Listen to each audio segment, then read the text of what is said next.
দীপশিতা, ইতিমধ্যে যেটা পুলিশের তরফ থেকে জানানো হচ্ছে যে অরিত্র সরকার নামে একজন ব্যক্তি, যেটা যেটা জানা যাচ্ছে সে এবিভিপির একজন, এবং তাকে মারধর করা, কয়েকটা এই যে মারধর করার অভিযোগ তারা দায়ের করেছে। তোমাদের তরফ থেকে এখনো পর্যন্ত কোনো অভিযোগ হয়নি এমনটাই কিন্তু জানা যাচ্ছে। আপনারা গতকাল রাত্রিবেলা কি হয়েছেন সবাই চোখের সামনে দেখেছেন। ও তো ভূত করেনি। ইউনিভার্সিটির মধ্যে ঢুকে যারা অরবিন্দ ভবনের মধ্যে আগুন ছড়ার চেষ্টা করে তারা তো ভূত নয়। শুভেন্দু অধিকারী এত বড় বড় কথা বললেন গুন্ডা দমন আইনের জন্য। এখানে একদম চোখের সামনে অডিও ভিজুয়াল প্রমাণ রয়েছে। কারা ইউনিভার্সিটির মধ্যে ঢুকলেন, বহিরাগতরা তারা কি করার চেষ্টা করলেন। এখনো তাদের বিরুদ্ধে সুমোটো কগনিজেন্স সরকার নেবে না কেন? গুন্ডা দমন আইন তো গুন্ডাদের দমন করার জন্য, গুন্ডাদের বিরুদ্ধে সেই আইন তো প্রয়োগ হচ্ছে না।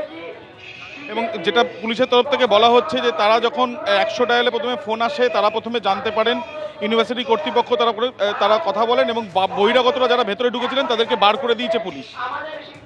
তাহলে হয়তো আমরা সবাই অন্ধ, তাহলে হয়তো সবার আমাদের মতিভ্রম হয়েছে। আমরা সবাই যে ভিডিওটা দেখছি সেটা তো আমরা স্বপ্ন দেখেছিলাম।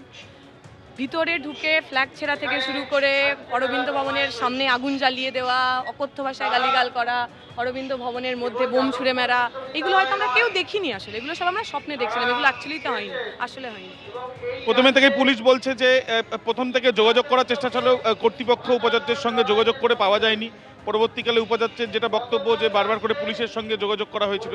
কি পরিস্থিতি হলো যে এরকম বক্তব্য আসছে প্রত্যেকের কাছ থেকে? এটা তারা আসলে সত্যিটাকে গার্ড করার চেষ্টা করছে।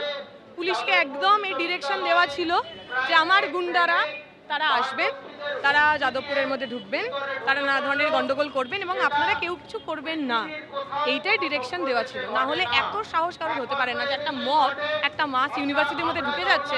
আচ্ছা, ভিতরে না হয় যেতে পারবে না, কিন্তু অরবিন্দ ভবনের ভেতরে যারা ছিল তাদেরকে বেরিয়ে আসতে বলা হয়েছিল, পুলিশ, এটা পুলিশের তরফ থেকে বলা হচ্ছে, কিন্তু তারা বেরিয়ে আসছে। সেফটি, তার সিকিউরিটির দায়িত্ব কে নিত? যে মব ইউনিভার্সিটির মধ্যে ঢুকে, অরবিন্দ ভবনের মধ্যে ঢুকে লোককে মারার চেষ্টা করছে, তারা বাইরে আসলে তাদের সেফটি সিকিউরিটি কে দিত? তার দায়িত্ব নিত পুলিশ। এর আগে তো আমরা দেখেছি তারা নেননি।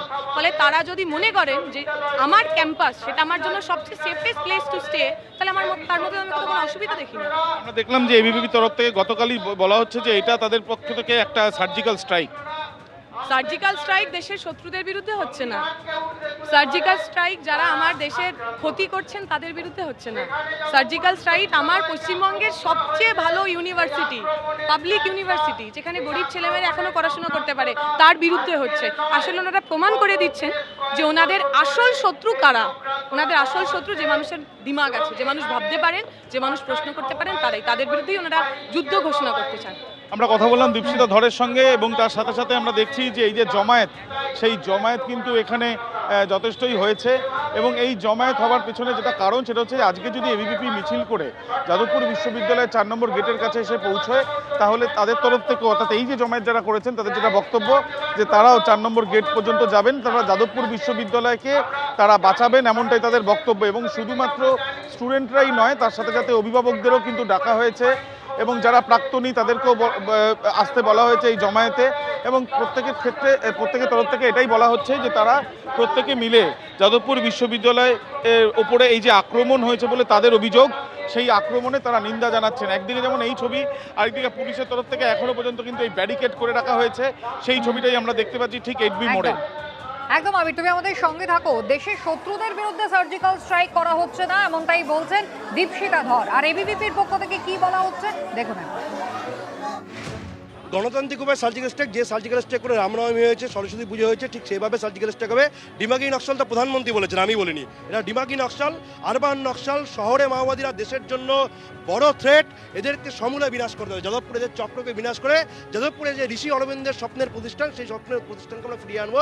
যাদবপুরের লেনিনের জায়গায় ঋষি অরবিন্দের মূর্তি প্রতিষ্ঠার প্রয়োজনীয়তা আছে। গতকালকে অরবিন্দ ভবনের সামনে যে বিক্ষোভ দেখানো হয়েছিল, তো এই যে পোড়ানো হয়েছিল, সেটা থেকে এবিভিপি ছিল, কারণ পতাকা কিন্তু তার দায় এবিভিপি নেবে না। এবিভিপির কোনো পতাকাও ছিল না, এবিভিপি তার দায় নেবে না।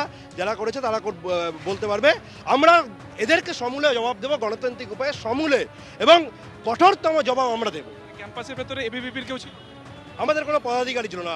সাধারণ মানুষের স্বতঃস্ফূর্ত প্রতিবাদ হতেই পারে। যাদবপুরে বামপন্থীদের বিরুদ্ধে সাধারণ মানুষ এখন ভীষণ ক্ষুব্ধ। তারা যে কোনো সময় যে কোনো কিছু বলতে স্বতঃস্ফূর্ত প্রতিবাদ বামপন্থীদের বিরুদ্ধে নেমে আসছে। এবিপি আনন্দ, এগিয়ে থাকে, এগিয়ে রাখে।